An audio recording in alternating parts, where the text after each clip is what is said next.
Headline sponsored by Abhilashi Group of Institution. Join us to beat the crowd.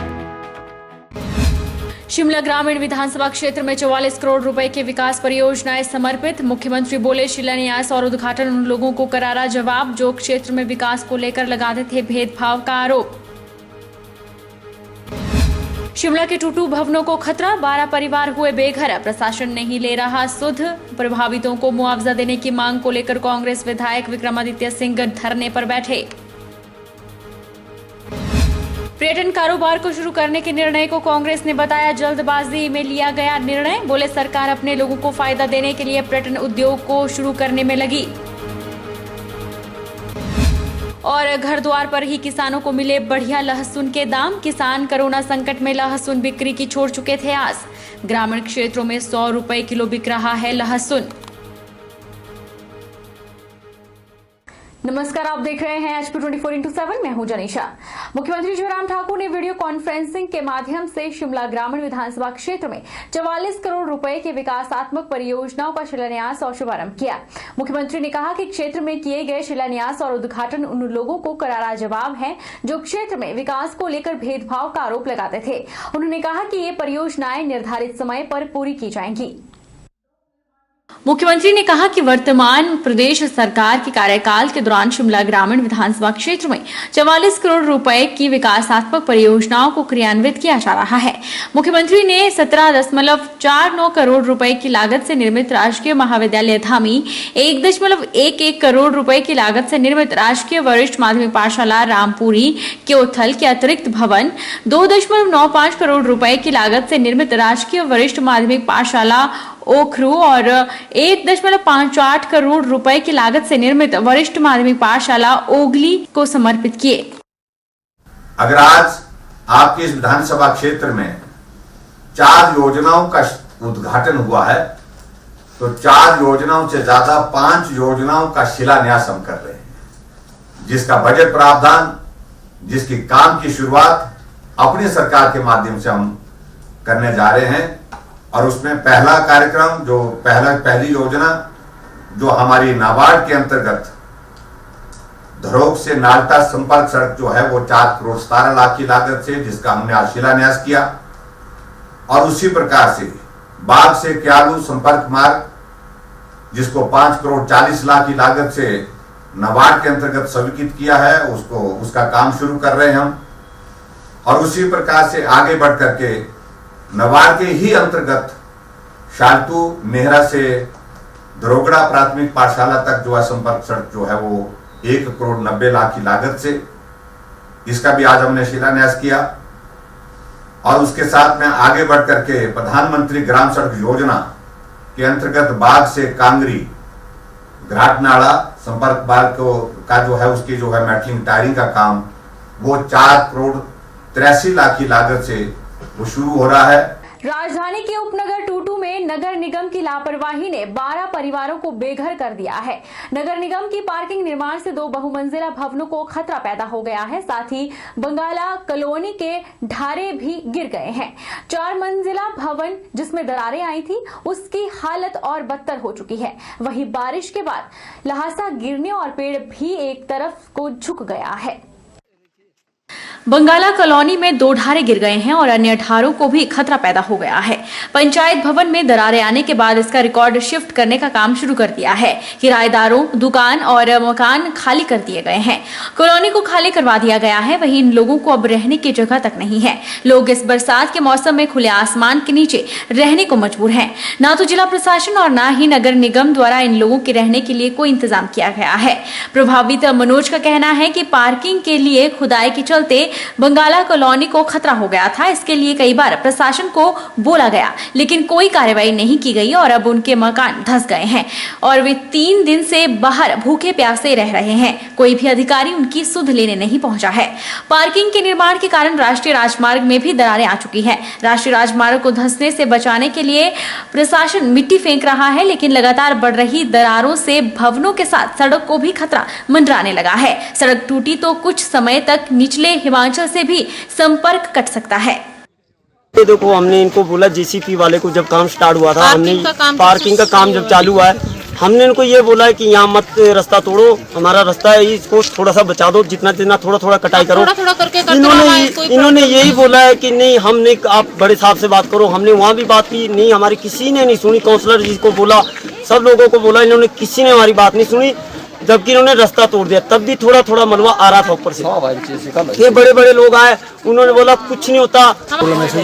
ये जो building है ये गिर रही है, हमारी कोई सुनता नहीं है जी, हम बहुत इसमें परेशान हैं। और देखो सरकार को भी, सरकार आती है और आके कभी कोई एसटीएम आता है, कभी कोई आता है आके और वो चले जाते हैं, हमारी को सुनता नहीं। और यहाँ से दरिया प्रति हमारे को खतरा है, हमारी भी कोई सहायता करें और हमारी जो भी है थोड़ी नाम पर कर रहे हैं। ये हमारी बिल्डिंग गिर गई है, हम 100 साल से रह रहे हैं और 120 साल से रह रहे हैं, जो हमारी समस्या को कोई हल नहीं कर रहा। और मेरा यही निवेदन है कि सब आपसे कि देखो सरकार ने हमारे लिए कुछ नहीं बनाया।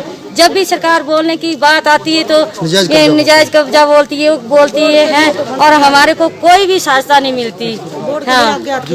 हाँ, हमारे जो बुजुर्ग हैं ये देखो इतने रेलवे में काम करते थे। बता दें कि टूटू में नगर निगम द्वारा पार्किंग का निर्माण कार्य किया जा रहा है और बारिश होने से भूस्खलन से 2 बहुमंजिला भवनों और बंगाला कॉलोनी को खतरा पैदा हो गया है। बंगाला कॉलोनी में 12 परिवार रहते हैं, जिनमें कुछ लोगों को स्कूल में शिफ्ट किया गया है।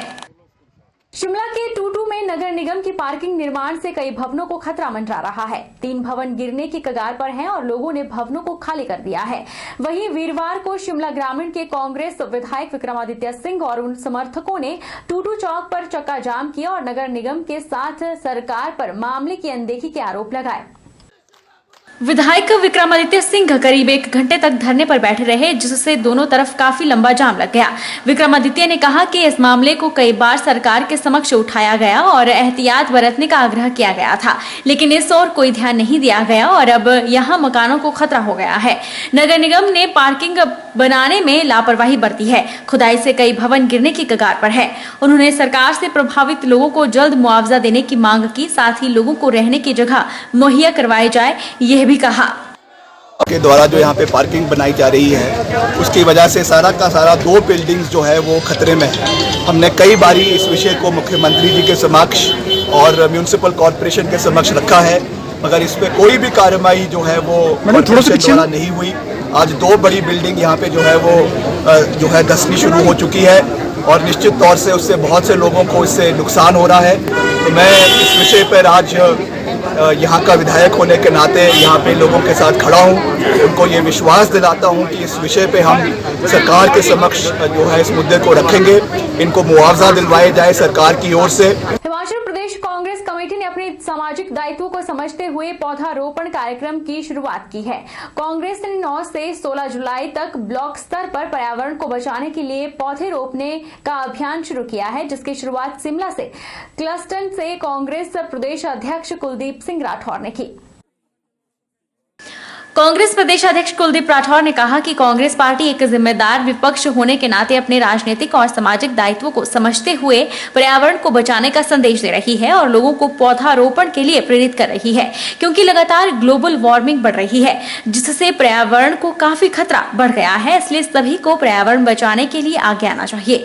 कांग्रेस पार्टी प्रदेश भर में 1 सप्ताह वन महोत्सव कार्यक्रम आयोजित कर पौधे रोपने जा रही है।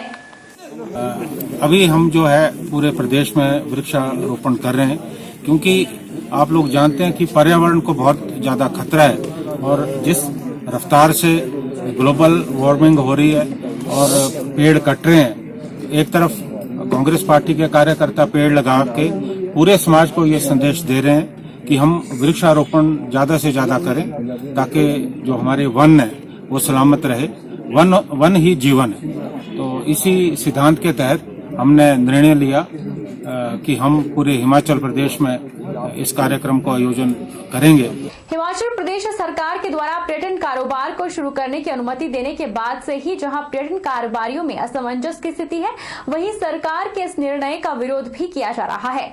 जिला कुल्लू में भी कांग्रेस के द्वारा इस निर्णय को जल्दबाजी में लिया गया निर्णय बताया जा रहा है और इस निर्णय से कोरोना के फैलने की दर में वृद्धि होने की भी आशंका जताई जा रही है। जिला कुल्लू कांग्रेस के महासचिव चुनेश्वर ठाकुर का कहना है कि सरकार अपने लोगों को फायदा देने के लिए पर्यटन उद्योग को शुरू करने में लगी हुई है। उनका कहना है कि प्रदेश के विभिन्न मशहूर पर्यटन स्थलों पर भाजपा के ही नेताओं और मंत्रियों के बड़े बड़े होटल हैं, जिन्हें फायदा देने के लिए सरकार ने यह निर्णय लिया है, जबकि सरकार के इस निर्णय से प्रदेश के लाखों लोग प्रभावित होंगे। चुनेश्वर ठाकुर का कहना है कि सरकार तर्क दे रही है कि जो भी पर्यटक यहाँ आए वह कोरोना के नेगेटिव रिपोर्ट लेकर ही आए, जबकि सरकार को चाहिए था कि वह कुछ हद तक यह टेस्ट प्रदेश की सीमा पर ही करे, ताकि पता चल सके कि बाहरी राज्यों से आने वाले पर्यटक की रिपोर्ट का आधार क्या है। खासकर जब पूरे पंचायतों ने लिख कर दिया, होटल वाले लिख के दे रहे हैं, क्या इस आदमी को इस चीज की सुध नहीं है कि मनाली हो क्या पूरे हिमाचल में हम टूरिस्टों को आने दें? अगर करना ही है, आप सबको दरकिनार करते हुए मैं कल स्टेटमेंट पढ़ रहा था कि नहीं 4 दिन पहले टेस्ट करवाया। अगर टेस्ट करवाना है तो बॉर्डर पर मशीन लगा लो, वहां टेस्ट करवा के भेजें। अरे बीच में ट्रांसमिशन भी तो हो सकता है, 14 दिन का पीरियड होता है, बीच में कहीं से भी कैरियर होता है। ये कोरोना को इन्वाइट कर रहा है। रुकेंगे छोटे से ब्रेक के लिए, ब्रेक के उस पार फौरन लौटेंगे।